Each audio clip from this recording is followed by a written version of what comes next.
Si las puertas se te han cerrado, recuerda que siempre hay una puerta abierta para ti.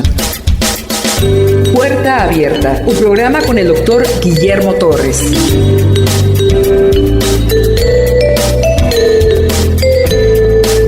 Continuamos y finalizamos el Evangelio de Juan Marcos, probablemente dictado por Pedro. Tenemos que hacer alguna diferenciación entre todas las religiones que se practican en este mundo. Todos sus profetas e iniciadores de sectas y de grupos religiosos, su fundador está muerto. Se puede encontrar su tumba de Buda, Mahoma y más.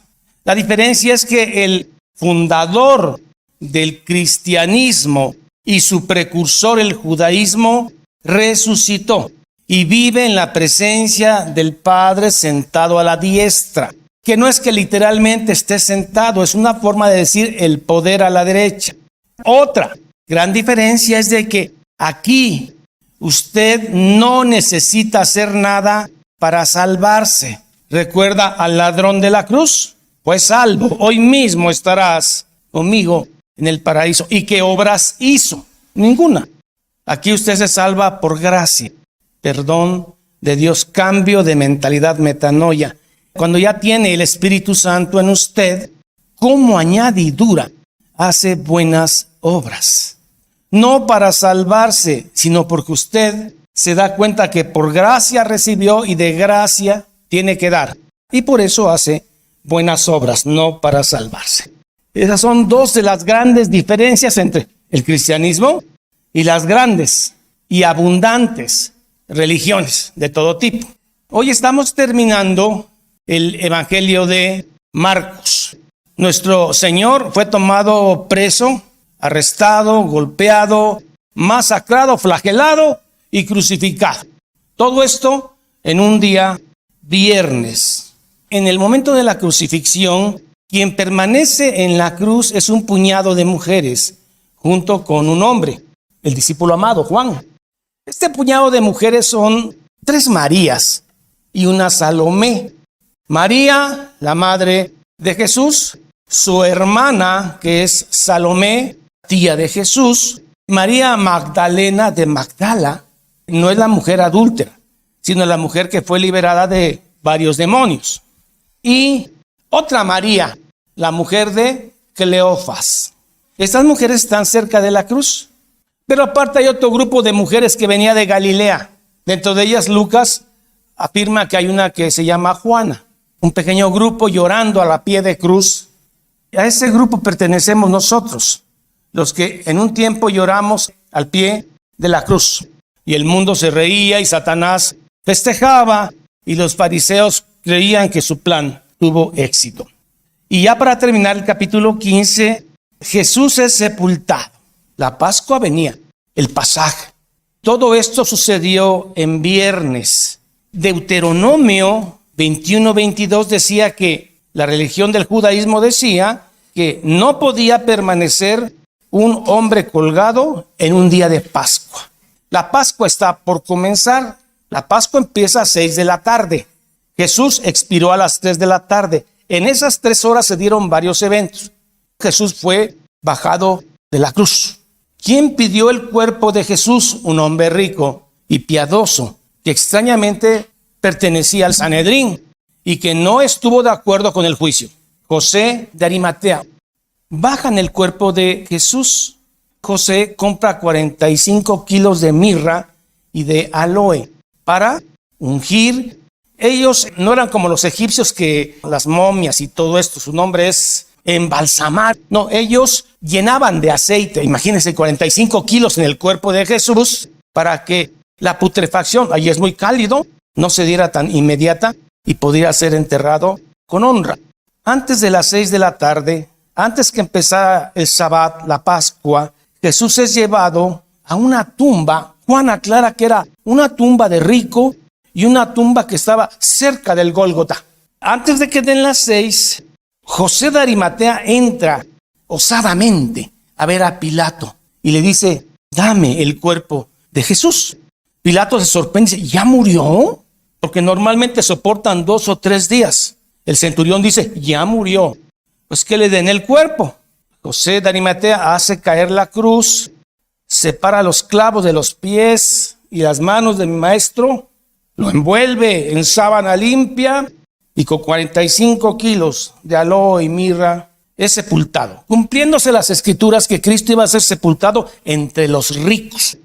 Iba a ser crucificado entre ladrones, pero su sepulcro iba a ser entre los ricos. José de Arimatea tuvo ese tiempo para hacer correr una piedra, una rueda, una roca de algunas 2 toneladas de peso en el sepulcro. Juan aclara que toda esta acción estaba siendo observada por 2 mujeres, María Magdalena y la otra María. Estaban enfrente de la tumba llorando, echando un ojo donde estaban poniendo a su amado maestro. Eso lo aclara, porque luego dicen que las Marías se confundieron y se metieron a otra tumba que estaba vacía. Pero ellas estaban viendo hasta que quedó la piedra colocada en su lugar. Son 20 minutos antes de las 6. Todos corren porque la Pascua va a comenzar. Les leo la sepultura de Jesús en Marcos. Cuando llegó la noche, porque era la preparación, es decir, la víspera del día de reposo. La preparación es el viernes. Se preparan para entrar a la Pascua. Aparece aquí este hombre José de Arimatea, miembro noble del concilio, que también esperaba en el reino de Dios. Vino, entró osadamente a Pilato. ¿Se sorprende? ¿Ya está muerto? Sí. Usted en el cuerpo, no le veo ningún problema. Osadamente, ¿por qué? Porque Pilato pudo haber estado de muy mal humor y Pilato no tenía medias tintas. Era malvado con todo. Y la otra, porque él era parte del Sanedrín y que un sacerdote ese mismo pidiera el cuerpo. Por eso osadamente no le importó perder prestigio o dinero, lo que sea. Pilato se sorprendió de que ya hubiese muerto y haciendo venir al centurión le preguntó si ya estaba muerto. E informado por el centurión dio el cuerpo a José. José de Arimatea había comprado una sábana como se enterraban los ricos y quitándolo, ¿cómo lo quitó? A veces yo tenía ideas de que había puesto una escalera y simplemente haces caer la cruz y ahí desclavas al crucificado. Y quitándolo, lo envolvió en una sábana. Antes lo lavó. El pelo de Jesús lleno de sangre, quitó la corona de espinas, desengancha los clavos, ve la masacre, la llaga que es Jesús y lo envuelve en una sábana. Y lo puso en un sepulcro de él, que estaba cavado en una peña. E hizo rodar una piedra a la entrada del sepulcro. Y mira el detalle que dice Marcos. Había 2 mujeres. Así es, la mujer es débil, pero es tan fuerte. Y María Magdalena y María, madre de José, miraban dónde lo ponían. Calladitas, llorando y viendo cómo 2 miembros del Sanedrín, Nicodemo y Arimatea, metiendo a mi maestro. Y ellas se van y comienza el sábado, el día grande, el Shabbat. Usted, para comprender bien ese día de la crucifixión y la resurrección, tiene que leer los 4 evangelios, porque un evangelio va añadiendo elementos. El evangelio de Mateo, por poner un ejemplo. El evangelio de Mateo dijo lo siguiente, que los sacerdotes que habían enjuiciado a Jesús dijeron: este señor dijo que iba a resucitar al 3er día. Y no vaya a ser que sus discípulos vayan y se roben el cuerpo y después salgan con el cuento que resucitó. Entonces, Mateo 27, del 62 al 66, estos infames llegan en sábado. Recuerden que el viernes no quisieron entrar al pretorio. ¿Por qué? Para no contaminarse. Pero ahora es sábado y le importó poco que fuera sábado. Ellos van y ven a Pilato y le piden una guardia. Ya me imagino a Pilato ya cansada de esto. Ahí está la guardia, pero no solo la guardia, con un sello, por favor.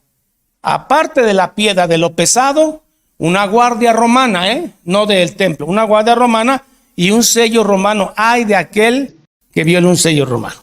Me imagino el corazón de los discípulos. Su maestro ha muerto. El sueño terminó. La ilusión de un rey, la ilusión de que Cristo iba a poner en primer lugar a Israel en el mundo, nos iba a sacudir del yugo de Roma y terminó crucificado como un ladrón. El sueño terminó. Pedro está pensando otra vez en la pesca. Con tanto dolor dice, he de volver a Galilea y volveré a limpiar redes. Juan también. Hay un libro que se llama ¿Quién movió la piedra? Porque hay que tratar de desmentir a esos cristianos fanáticos de feo. Y este hombre que escribió ¿Quién movió la piedra? Era un anticristiano, que al ver la evidencia científica que nadie más pudo haber movido la piedra que algo sobrenatural, llámese ángeles, convirtió al cristianismo. Y extrañamente ese libro también me inquietó para decir, puede ser que haya algo sobrenatural en esto de Jesús y que no sea un mito judío. Y empezó mi inquietud a los 28 años. Pedro, sábado, llorando, María, porque todos se fueron a una casa. Están en Jerusalén, les agarró la Pascua. ¿Cómo es esa Pascua? De tristeza, de dolor. Mira, María deshecha. María Magdalena no para de llorar. Los discípulos demacrados, pálidos, cabizbajos, celebrando la Pascua. Vayamos ahora sí al último capítulo de Marcos, que es la resurrección. Cuando pasó el día de reposo, siempre María Magdalena al frente. María, la madre de Jacobo, y Salomé, las tres Marías que estaban al pie de cruz, se levantan muy temprano. Antes que empezara la Pascua, ellas compraron otros perfumes para ungir al Señor. El caso es que terminando el Sabbat, lo primero que hacen antes de desayunar es correr al Gólgota, porque hay que ungir al Maestro. Esto que van a hacer es para los muertos. Esa unción que ellas van a hacer es para alguien que ha muerto, porque ellas aún no creen que este hombre se vaya a levantar. Aún es oscuro, salen las mujeres con sus perfumes y muy de mañana, el primer día de la semana. ¿Cuál es el primer día de la semana? Recuerden que los judíos no le llamaban lunes, martes, sino le llamaban primero, segundo, tercer, cuarto, quinto día y día de la preparación, el viernes, Shabbat, y luego día primero, que es domingo, día 2, día 3. Y muy de mañana, el primer día de la semana, vinieron al sepulcro. Pero es obvio que las Marías que estuvieron llorando cuando Arimatea coloca la piedra tienen un problema en el camino. ¿Cuál es? ¿Quién nos va a mover la piedra? Ellas ignoran que el sábado en la noche los sacerdotes fueron a pedir una guardia y un sello. Ellas ignoran que tienen un problema más, la guardia y el sello. Pero ellas van a ungir a su muerto. Ellas decían, ¿quién nos moverá la piedra de la entrada del sepulcro? Para unas mujeres es mucho. Leer los otros evangelios. Dicen que ellas vieron y fueron testigos del pequeño terremoto local. Vieron como dos ángeles, que no es uno. Marcos solamente enfatiza en el que habla, pero son dos jóvenes muchachones vestidos de blanco, bien parecidos, sentados en la primer cámara de la tumba, porque eran dos cámaras. Pero ellas vieron el temblor, vieron que la guardia se desmayó, quedaron en inconsciencia. El sello se rompe y se abre la puerta de manera sobrenatural y entran. Otro evangelio dice, ¿a quién buscáis? A Jesús, mi Señor. ¿Por qué buscáis entre los muertos al que vive? Ha resucitado. Ve y dile a los discípulos que están llenos de miedo en esa casa que Cristo ha resucitado. También dile a Pedro que vaya delante de ellos a Galilea, donde les dije que los había citado. Las mujeres van, Marcos dice que les agarró una crisis nerviosa, el último versículo 8, y ellas fueron huyendo del sepulcro porque les había tomado temblor y espanto. Quedaron mudas, ni decían nada a nadie, pero van y obedecen y van a la casa donde están escondidos todos con temor. Y les dice, el Maestro ha resucitado. Y no creen. Pero ya ven cómo es Pedro. Pedro y Juan se echan a correr al sepulcro. Pero Juan es más joven y Juan llega primero. Y Juan se acerca a la tumba, pero no entra. Pedro, que es un poco más grande de edad y pesado, pues llega después. Pero Pedro, ya ven cómo es. Él sí se mete hasta la segunda cámara. Y lo que ve Pedro es hermoso porque, a diferencia de la resurrección de Lázaro, ¿se acuerdan cómo salió Lázaro? Lleno de vendas. Sin embargo, en esta resurrección lo que ve Pedro es que los vendajes no están desenvueltos, están intactos junto con el sudario. O sea que el cuerpo glorificado de Jesús atraviesa esa tela y la tela queda intacta, acomodada. ¿Me dejo entender? Evidencia de resurrección. Tal y como había sido dejado limpio y vendado, así quedaron las vendas. Pedro echa a correr y Juan también. Pero hay una mujer de las tres que fueron al principio que regresa. Una mujer que no tenía en paz su corazón porque no había encontrado al Señor. Y es María Magdalena. Y regresó y se asomó al sepulcro. Pero no paraba de llorar. Y es ahí donde Jesús le habla. Es a la primera persona a la cual Jesús se revela, pensando que era el hortelano. Dice, ¿tú te llevaste a mi maestro? Ella no conocía que él era Jesús. Y le dice, María. Y ella dice, Raboni. No lo conocía, pero después lo conoce, porque las ovejas oyen su voz y conocen al pastor. María. Y él dice, no me toques porque no ha sido glorificado. Entonces a mí me daba la impresión antes de que Cristo subió al cielo y volvió a bajar ya con cuerpo glorificado. Lo que pasa, ya entendiendo bien el texto, es de que María, al ver que el muerto está vivo, se aferra de tal manera a él que no lo quiere soltar. Ahora sí te perdí una vez, pero ahora ya no. Jesús dice, suéltame porque tengo que ascender, ir al cielo. Pero es el amor tan particular de María. María, ve y dile a los discípulos que resucité y que los espero, como les dije, en Galilea, parte norte. ¿Sí recuerdan que Jesús en vida les había dicho esto? Marcos 14, 28. En la Santa Cena, Jesús les hace una cita. Y ahorita se las está recordando. Esta es la Santa Cena. Pero después que haya resucitado, iré delante de vosotros a Galilea. Entre la resurrección de Cristo y su ascensión, 40 días después, en la fiesta de las semanas, que es Pentecostés, que se celebraba que Dios había dado de la ley a Moisés. En esa fiesta de las semanas, el Espíritu Santo desciende. A lo que voy es a esto, es entre la resurrección y los 40 días que Jesús está aquí en la tierra. Aclaro, Jesús se le aparece a puro creyente para fortalecer su fe, porque aquellos que no creen, aunque vean muertos levantarse, no creerán, están cegados. Jesús hace en esos 40 días 10 apariciones. La primera, ¿a quién fue? A una mujer, a María Magdalena en la tumba. Segunda aparición a las mujeres en el camino cuando iban de regreso de la tumba, ya en grupo esas 4 mujeres. Tercera aparición, ¿ya la vieron? Los discípulos de Emaús a 11 kilómetros de Jerusalén. Es domingo y 2 de sus discípulos, no los apóstoles. Jesús tuvo 70 discípulos, de los cuales los más cercanos son 12. Uno de ellos, llamado Cleofas, iba en camino a Emaús y Jesús se le acerca caminando con ellos.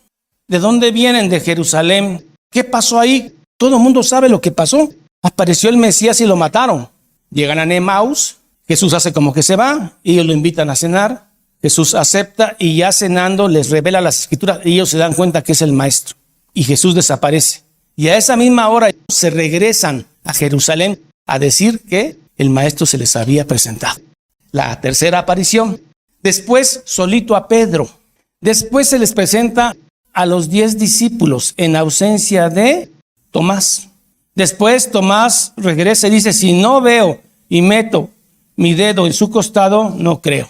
8 días después se le presenta a los 11 discípulos, ahora sí con Tomás. Bienaventurados los que sin ver creyeron, porque de ellos será el reino de los cielos. Séptima aparición a los 7 discípulos, ahora sí ya en Galilea, en el lago.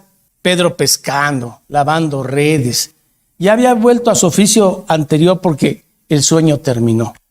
Octava aparición a más de 500 discípulos en una montaña de Galilea. Recuerden que Jesús estuvo aquí 40 días y se apareció a los que habían creído en él. Pero 10 días después cae el Pentecostés, donde los discípulos estaban juntos y de repente bajó el Espíritu Santo con lenguas de fuego y todos empezaron a hablar lenguajes de todas las naciones.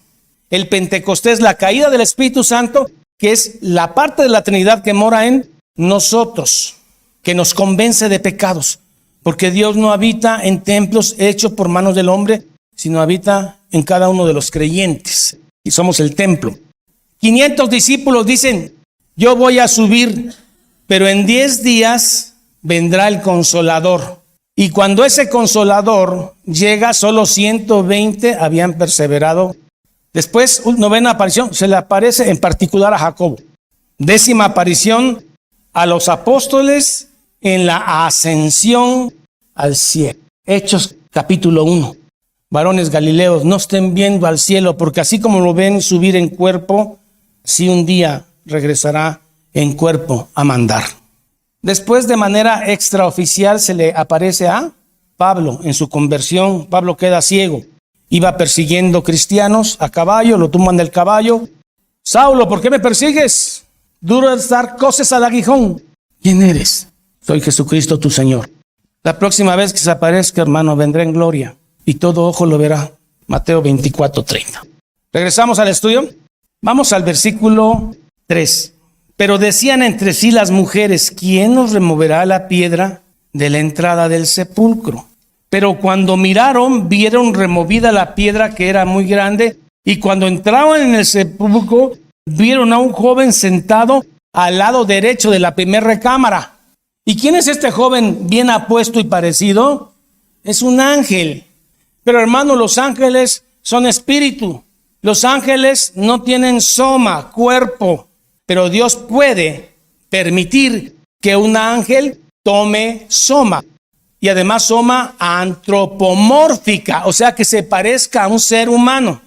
Porque los ángeles de Ezequiel, 8 ojos, cabeza de águila, pero es un ángel.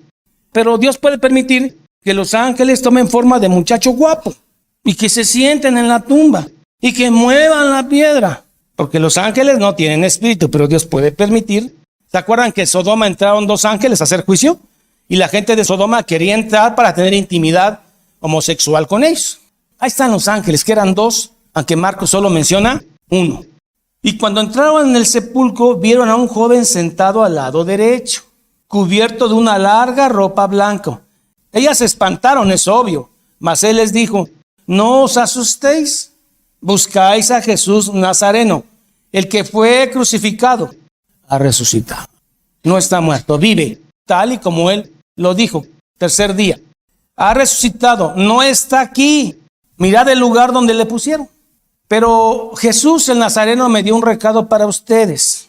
Id y decid a sus discípulos y a Pedro, que está perdonado. Sí, me negó, pero es hijo mío. Que él va delante de vosotros a Galilea. Allí le veréis como os lo dijo antes, en la Santa Cena. Y ellas obedecieron al ángel y se fueron corriendo a donde estaban los discípulos, que no le creyeron. Y ellas se fueron huyendo del sepulcro porque les había agarrado una temblorina incontrolable, temblor y espanto. Tanto que estaban mudas, ni decían nada a nadie porque tenían miedo. Ellas se van a donde están los discípulos y no le creen. María Magdalena se regresa, la única que se regresa, a llorar más. Jesús se le aparece a María Magdalena, que no es la adúltera, hermanos, es otra. Quiero hacer una aclaración aquí. Muchos teólogos respetables que nosotros admiramos, dentro de ellos John MacArthur y otros, creen que del versículo 9, que es el que vamos a leer, hasta el final, esos versículos no están en los originales o en los escritos más antiguos.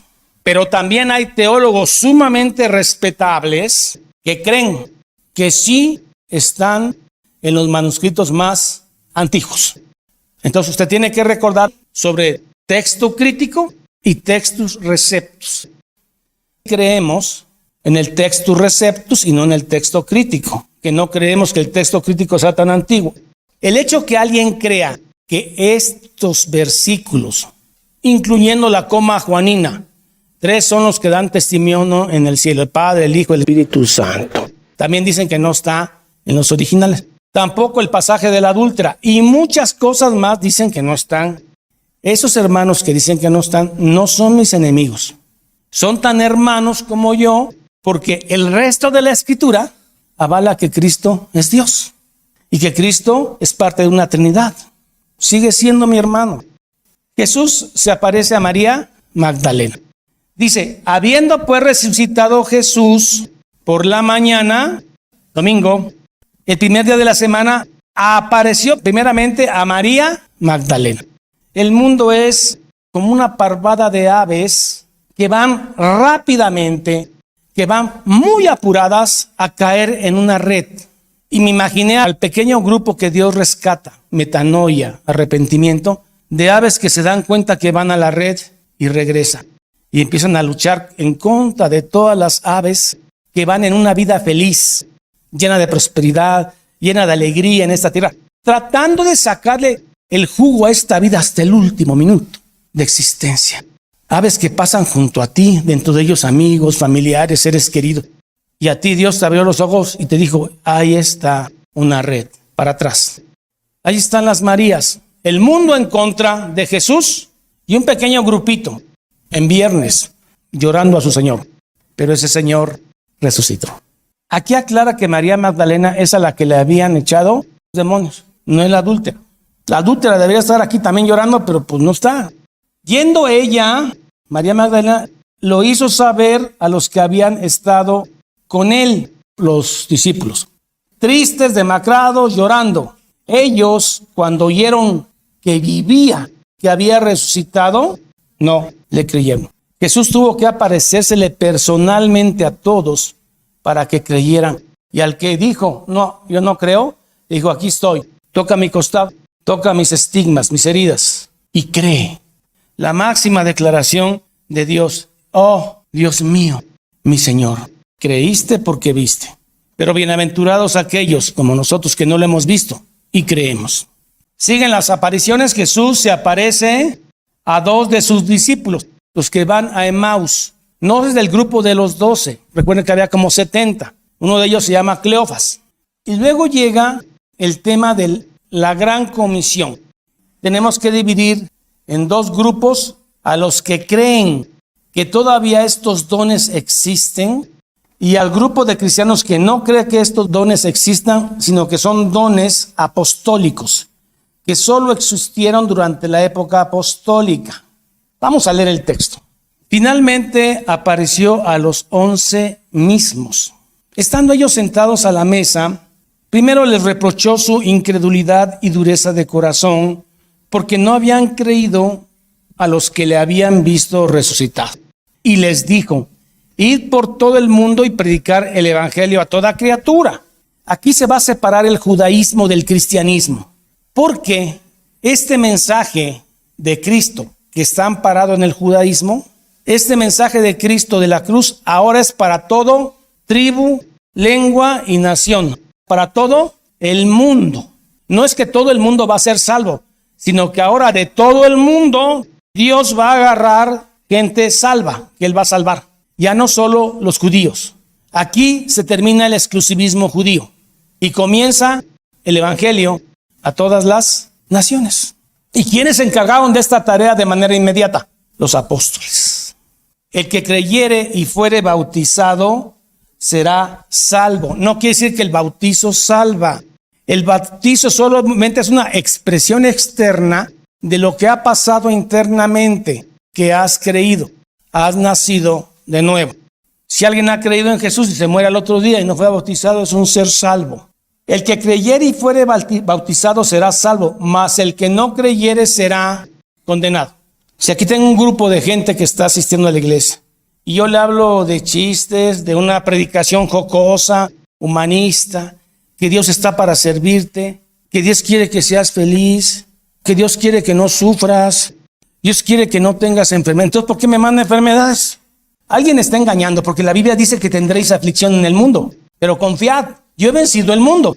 Alguien está mintiendo acá y está usando los púlpitos para decirte que Dios está para que tú no sufras, cuando algo que se te promete es que vas a sufrir, pero se nos promete que tendremos paz en el sufrimiento. La paz se nos ofrece, pero la aflicción se nos promete. Vas a sufrir. Dice la Biblia en el Salmo 34:19 que muchas son las aflicciones del justo, el que Dios ha justificado, mas de todas ellas le librará Jehová. Todas las cosas ayudan a bien a los que están en Cristo Jesús, todas. La vida, la muerte, la enfermedad, la pobreza, la riqueza, todas. Para el que cree, encontré un poema de un pastor. Narra lo que pasa el viernes y lo que pasa el domingo en que Cristo resucita. Es viernes y parece todo perdido. Aquel que decía ser rey de Israel, aquel que decía ser hijo de Dios, ahora cuelga en una cruz. Es viernes. Jesús está orando, Pedro está durmiendo, Judas lo está traicionando. Sigue siendo viernes, Pilato luchando, el concilio conspirando, la multitud gritando, pero no saben que el domingo se está acercando. Es viernes, como ovejas sin pastor, los discípulos corriendo, Pedro negando, María llorando, pero el domingo se está acercando. Es viernes. Los romanos a Jesús golpeando, escupido y vestido de escarlata, corona de espinas, pies perforados. Viernes y el domingo se está acercando. Es viernes, Jesús en el Calvario, su sangre goteando, la cruz cargando, su cuerpo tambaleando. Pero recuerde, solo es viernes. El domingo se está acercando. Es viernes. El mundo está ganando. La gente está pecando, Satanás festejando. Es viernes. Han clavado los pies de mi Señor en las manos de Jesús junto a dos criminales. Mi Salvador es levantado. Viernes. Y el domingo se está acercando. Es viernes. Los discípulos demacrados, tristes, asustados, se preguntan: ¿qué le ha pasado a nuestro rey? Los fariseos celebrando su plan, triunfando. Lo que no saben que el domingo se está acercando. Colgado en una cruz pende mi Salvador, abandonado por todos, desamparado por su Padre. ¿Acaso no habrá alguien que pare esta masacre? Pero es viernes y el domingo continúa acercándose. La tierra está temblando, el cielo oscurecido y mi rey clama en el espíritu: ¿por qué me has desamparado? La esperanza se ha perdido, Satanás ha vencido, Jesús enterrado y custodiado, una roca se ha rodado. Pero es viernes y el domingo se está acercando. Finalmente el domingo ha llegado. Ese domingo llegó hace 2000 años. La piedra ha sido removida. Jesús ha resucitado. ¿Por qué buscáis entre los muertos al que vive? Jesús dice: los espero en Galilea. Y también a Pedro. Jesús ha resucitado hace 2000 años. El domingo ha llegado. Nuestro Salvador vive y reina desde los cielos. Y así como controló su muerte, su sepultura, así controla la segunda venida, para que cuando llegue tú puedas sonreír y decir: aleluya, Cristo vive y reina. Más adelante, Pablo dice: si Cristo no hubiera resucitado, vana sería mi fe. Predico, porque Cristo vive, porque Él resucitó. Vengo a hablarte de un Dios vivo que no quedó en la cruz. Por eso predico, porque si Cristo no hubiera resucitado, 1 Corintios 15:14, vana sería nuestra fe y vana nuestra predicación. Y el verso 19 dice: seríamos los más dignos de conmiseración, de lástima, si Cristo no hubiese resucitado. Pobre grupo de fanáticos. En lugar de disfrutar la vida, viajes, moda, rock and roll, playas, todo es para ti, se conforman con ir a cantar y a oír a alguien que los manipula. No te preocupen, es viernes.